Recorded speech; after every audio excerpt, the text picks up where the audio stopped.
Welcome to this edition of School Matters. I'm Joni Kopis, the Director of Communications for the Hamilton City Schools, and with me today is our Superintendent, Janet Baker, and going to give a little update on what's going on for this school year, Janet. We are. One of our goals is to communicate with parents and community about the great things that are going on in the Hamilton City Schools. Well, great. Well, we'll start here. First off, the official enrollment. I know you're very pleased with that.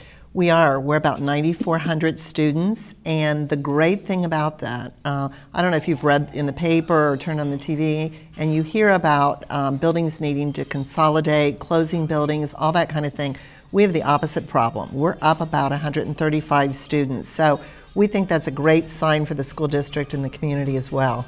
And why do you think that is? What well, of course, you know what I'm going to say. We provide a great education. Sure. Hamilton's a great community to live in, but more importantly, I think our new buildings have been a real draw. You know, when families and businesses are looking to locate in a community, one of the things that they look at are the schools, obviously. And so you only have to drive around our community to see, you know, what phenomenal facilities we have. And that's unusual for urban school districts to have it either a flat or even an increase in enrollment. It absolutely is. In fact, most urban school districts are losing hundreds and hundreds of students, and even some students I read in the paper where, you know, Edgewood a couple of days ago was closing one of their elementary schools due to declines in enrollment. Right. And then another thing you were very pleased with was all the contracts for all the employee groups have been finished, completed. That's, anytime you're negotiating, it takes a lot of time, and in this economic climate where money's tight, you know, you want to value your employees, you want to be able to give them compensation that they deserve, but you also have to balance that against the demands of the budget. So I couldn't be more proud of our employee groups and really understanding that. And in the district, in terms of, you know, annually we're making reductions. And so to have that behind you where you can really focus on education is a big plus. And again, you commend the employees for helping us, like you said, through difficult budget times. Absolutely. Couldn't do it without them. We did not give any raises for 3 years. And, you know, that's pretty consistent with what other people are doing. But it's a real sacrifice on the part of our employees, and I appreciate that, because there's not a dollar amount that you can put on a great employee who's working every day, making a difference in the lives of children. Well, and you've always said our best resource is our people. Yes. So. We're rich in talent in the Hamilton City Schools. Okay. And again, for years we've been talking about our master plan for facilities, but we're actually almost at the end, and that's a nice thing to say, isn't it? We are, after a decade. I'm sure people out there are thinking, these people have been building forever, and actually we have.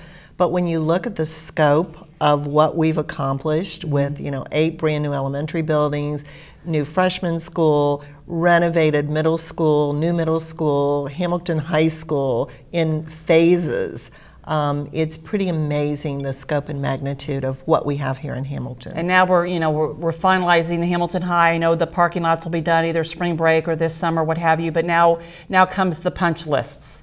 It does. Joni, it's just like if you've ever built a house, and we built one, and you know, you think of everything and everything's just perfect, and there are time frames that you get everything completed in, and then always when you're finished you go, well, I wish we would have done that, or if we could just add that. So we're in the process now of finishing up all that detail work, the really tedious kinds of things that, you know, are important to teachers to get it right, because we really have made an effort to do this right. We know it's a gift from the community, and once in a lifetime opportunity really for our community and our school district, and so we want to persevere. You know, I'm hoping that by the time we start school next year, our punch list will be non-existent. Right, and again, as you mentioned, you know, we thank the community, because there's no doubt, you know, we couldn't do it without them, but also we had very strong leadership from the board members. We did. I owe them a debt of gratitude. We had this, you know, opportunity offered in the beginning, and we were planning to do some kind of improvements, really on a small scale. And there was a risk involved with it, and I was trying to determine the right thing, and it was actually the board members who said, we have to go for this, and we did, and we've never looked back. And they've stayed with the process. They've been really active with our facilities committee, and been in there just, you know, advocating, if you will, traveling to Columbus to work with people to get really the very best facilities that we can for our students and staff. Well, I know the last couple of weeks we've had a state wrestling tournament and state basketball tournaments, and I was there, and to hear the people say, wow, look at this, and the comments that we've heard, you know, I've been in a lot of gymnasiums, and this is one of the finest, and how neat the new cafeteria is and the spirit shop, and so it's really a sense of pride, not only for the schools, but again for the community, that people are really noticing Hamilton, the facilities. Oh, I think we're the envy of Butler County. You know, when I talk to the superintendents from other districts, they talk about, we can't believe what you've done. And you know, other school districts are able to build a building or 2 buildings, but to be able to completely redo an entire school district is really just kind of unheard of. Right. Well, and it's great, and like you said, it'll be done, you know, this summer, and again, I think we want to host a grand reopening, if you will, of Hamilton High School in the summer once school begins, just to let everybody see. I know we've got different class reunions coming to tour the building, and they can't believe this used to be my old high school, so the renovation is just phenomenal. It is. Last week I was interviewing some prospective administrators, and one of the things that we did with them at the break is take them around and show them the new buildings. And I have to tell you, even though they were in excellent school districts, they talked about, we can't believe how state-of-the-art and the technology and the extra learning spaces, and they were just extremely complimentary. So not only is it a source of pride, I think it's a source of being able to recruit really high-quality people to teach and work in our district. Well, and that said, too, our student teachers, they come from a variety of different colleges and, of course, a variety of different cities in Ohio and even outside of Ohio. And I've heard them say to their teachers, wow, I can't believe all this technology, you know, because they know how to use it, and so they're so excited to teach their young students and their student teaching facilities that it's just amazing. They just can't believe that Hamilton, Ohio would have that, and their own school, own colleges don't have a lot of that. Right. I don't know, for the first decade or so of my superintendency, even though we couldn't have new buildings, I had a real focus on keeping them clean and demonstrating pride. But we always had to be a little apologetic because all around us people were building these fabulous new buildings. And it was when my own 2 sons were in high school that I went through one of the new Lakota schools, and I thought, you know, our kids deserve these kind of opportunities, and so really it's kind of a dream come true for it to have happened. And we've had, again, the last couple of weeks, two different school districts come in because the Ohio School Facility Commission suggested that they come into Hamilton because they are hoping to pass their bond issues to start their building projects as well. And OSFC said, come into Hamilton, look, because they really commend us for all the planning. You know, it seems like forever we were planning it, but it seems like it served us well with those years of planning to have the final product. Right. I think a lot of times those decisions are made by architects or non-school people, and in the planning process, if you recall, we had a lot of focus groups with actually the teachers and staff who would be using those classrooms and using those buildings. And because of that, the planning that went up front, I don't think we have a lot of regrets. I think people are very, very happy with the spaces and how everything turned out. Turned out well, yes. And again, talking about the state, you know, we're trying to follow the state's lead on being college and career ready. You know, they've got a whole change in the state curriculum. Talk a little bit about what's coming up with that. Big changes.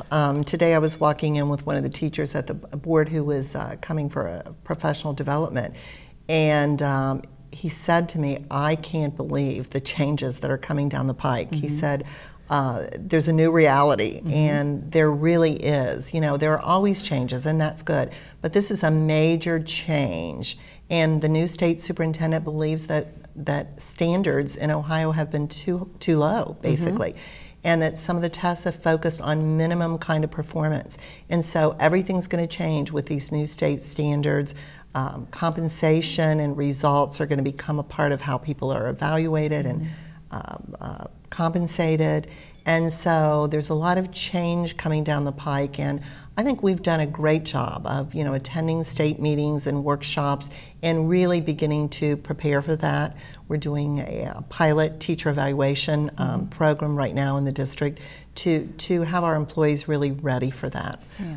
And I know a lot of the whole concept is, you know, for students to start school ready, so there's going to be a big emphasis on early childhood education. And of course, Hamilton is one of the few districts that for years have had all-day kindergarten, Right. which really gives our students a leg up. And then we have the preschool. Right. And we still have openings in the preschool, and people are beginning to already sign up for next year. So we want to encourage families who are out there to take advantage of our preschool program, and certainly understand the support that our all-day kindergarten program gives to our young students. When you mentioned too about teachers coming in, we've had a lot of professional development teachers coming in, working with the new curriculum with the state and getting that all aligned for the state standards. So they put a lot of time in that. Absolutely. And again, it's a more proactive approach. It's understanding what's going to be expected and then adapting that to your own local community. And our staff is working really hard at defining exactly the new curriculum that they're going to need to be working with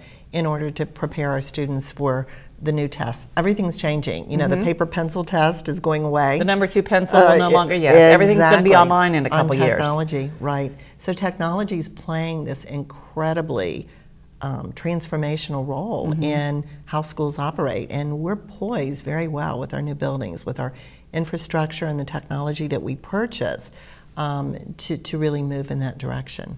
And on technology, you try to plan as much as you can for the future, but it's hard to say what's going to happen in 3 or 4 years. But the district's made a commitment to work with a consultant to try to lead that charge on where technology is going to be going. Right. We understand it's a force that's here to stay, and students are motivated by technology. And the real key, I think, is how do you best use technology to really individualize learning for students and to inspire and excite them.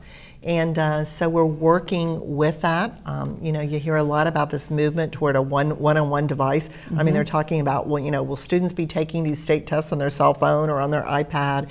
And so we're looking into that and working with a consultant to kind of define for the future. Again, probably a 3 to 5 year plan. And again, we're having our staff come in for professional development on how to use the various technologies that we have so they can better, instruct the students. So we have a lot of training going on with technology as well. Yes, one of the things that's so exciting for me on our technology committee is to hear some of our teachers talk about the way they're using it in a social studies class or a science class. Very creative, very engaging. I'm sure the kids love it. I'm sitting there thinking, I'd love to be in this teacher's class. Yeah, they're very interactive. That said, though, we can't go away from your basic skills. We call them soft skills: attendance, daily attendance, dress. And we work with our Business Advisory Council, and a couple months ago we had a 7-member panel to talk about what are they looking in new hires, and I think that's important too. It absolutely is. The Business Advisory Council is one of our partnerships, of which we have many, and we look to them for advice to the school district. What are they looking for in future workers? And so that panel was set up. Great panel, brought a lot of good information to the district, and then that has kind of parlayed into, if you will, this new program at the high school, Success Skills. And we're focusing that in our Career Technical Center for all of those students. And we're using our Junior Achievement curriculum. And the great thing about it, it's one thing when we tell them that because we're their teachers and we're their parents. And it's another thing when the business community comes in and talks about, who they're hiring. And so I think we have about 7 volunteers now working on that program, and we're very excited about that. I think they're going to reach close to 150 students, senior students, and then again, working with Junior Achievement, they have their curriculum. As you said, when they hear it from an outside source, it has a little bit more credibility than, like you said, teachers or parents telling them that. Johnny, one of the other things I'm really excited about at the high school is our partnership with the credit union and how we have an in-school credit union now. And so when we talk about, educating students, yes, it's about, the basics, but it's also about developing good character and habits that are going to serve them well into the future. And certainly this whole idea that, a lot of our students work, they can cash their paycheck there. Actually, I think people are starting to save as a result of that. And so again, it's another partnership with the community to support and educate our children. Because financial literacy is one of the components, again, of the state standards. It is. So that's a perfect fit, and we appreciate our group working with us to have that. And I know it's been a very very successful at the high school, both for students and staff, and even parents. They have an ATM machine, so the parents, they're at practice or watching a sporting event, they can get really some cash convenient. out, Sure. go to the concession stand, what have you. I'm gonna have to stay out of there. Yeah, that's right. And you mentioned earlier about potential principals. We have a lot of turnover key leadership roles, both administratively, central office and principals that you've been working hard on this year too to replace. We do. We offered an early retirement incentive program last year, and there were a lot of changes in the state retirement system, and so people are looking at retirement a little bit differently and evaluating how that impacts them personally. So we lost several people to retirement last year and then again this year. So that's always sad, because with it goes a lot of institutional history and knowledge and wisdom, but it also opens up opportunities for fresh blood, new ideas, creativity, and so I'm currently doing final interviews for our 5 open administrative positions, and that's been really interesting and exciting. I'm just impressed by the energy and the passion of school leaders who really want to make a difference in students. I know one component when you interview people, you talk about the Character Education Initiative and make sure that they're on board, because if they don't believe in it, then you really don't want to hire them. And so I think you share the Character Education Initiative with them. And that said, we just finished again our 3rd annual Fill the Bus campaign, and again that was a very much success there too. Yeah. Do you have stats on that? How much? Yeah, we collected over 23,000 pounds of food and personal hygiene in 1 week. So that's pretty impressive. So the last 3 years, we have over 100,000 pounds of food and personal hygiene. So I know Shared Harvest is just thrilled. We always do it right after Christmas. There seems to be a lull, so we do it January, February, and again, sort of restocks then those food banks. Right. We know last night at the board meeting, I was impressed. We had our Astra students there, and they're a student organization of Altrusa, which is a service club. And the 2 young girls who spoke talked about what it meant to be involved in that, and to really give and how much they got back. And I think if we're building that kind of a mentality among our young people, again, that's going to serve them well, whatever they do in the future. They talked about working with the Salvation Army, the Angel Tree. Yes. And again, another strong partner that we have there too. And she's just amazed at all the things that people have donated, and then they put them in bags, and it just made her feel good to be part of that. Right. And I don't know that when we were in school, I don't remember there being a lot of focus on service learning, volunteerism, character education. Well, the boys basketball team was there as well, and that's another example. I heard the term character probably 3 or 4 times, and if you recall, a couple of board meetings ago, we got an email from a Sycamore parent who attended the basketball tournament. And of course, I love the fact that she said, we're glad that your team won. They were really, great ability. But more importantly, she said what I noted was their sportsmanship and their strong character. Right. She said she hated to lose, but knowing that they lost a good team, and made it a little bit, better. Yes. So when people outside the community are looking at what we're offering and reinforcing that. I had a gentleman approach me a couple of weeks ago after Rotary, and he just said, I want to thank you for having character education in the Hamilton schools. And I said, it's just a part of what we do. And he said, but my wife's a teacher in another district, and he said they haven't been able to get that initiative off the ground. And he said, I think it's so important. So I think there's strong community support for helping to educate and really not leaving to chance the fact that our students are good human beings. Right. And you talked too about our all-day kindergarten, which we've been doing for probably about 12 years now. But now with the spring coming, now it's time to register your child for kindergarten for next school year, which is hard to believe. We're in the middle of this one, but we're already looking at next year. Sure. Yeah, and that's a real plus for our community. And so the earlier people sign up, the better.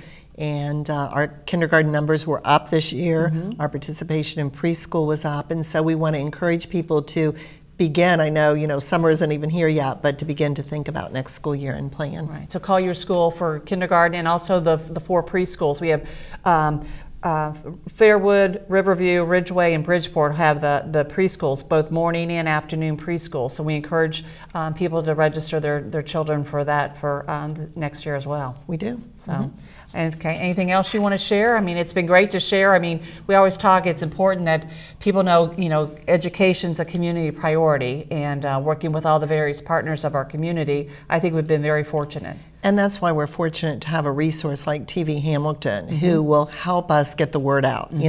We talk a lot to our parents, but only about a third of the people in the community have school-age children. Right. And so how do we touch our other families? And this is a great resource to really brag a little bit about the great things that are going on in the Hamilton City Schools, and to include people in that, because education truly is a community priority. Right. Well, we appreciate you updating on what's going on, and then also some of the challenges, concerns, things that are going on in the future. It's amazing to think, that in 2 or 3 years, all of our students will be doing online testing, and what's that going to look like, and are we going to lose, do we have the capabilities for that, all the online testing with the technology, and that's ever growing, ever evolving, so it'll be interesting to see how that all plays out. You can certainly never rest on your laurels. Right. It's an ever-changing game, Right. and one of the things that I love about our school district is whatever the challenge is, people step forward, they embrace that, and they make it happen. Well, I think that's a great way to end this edition of School Matters. Okay, thank you, Joni, so Thank much. you. Appreciate that. And for TV Hamilton, I'm Joni Kopis, and we'll see you next time on School Matters.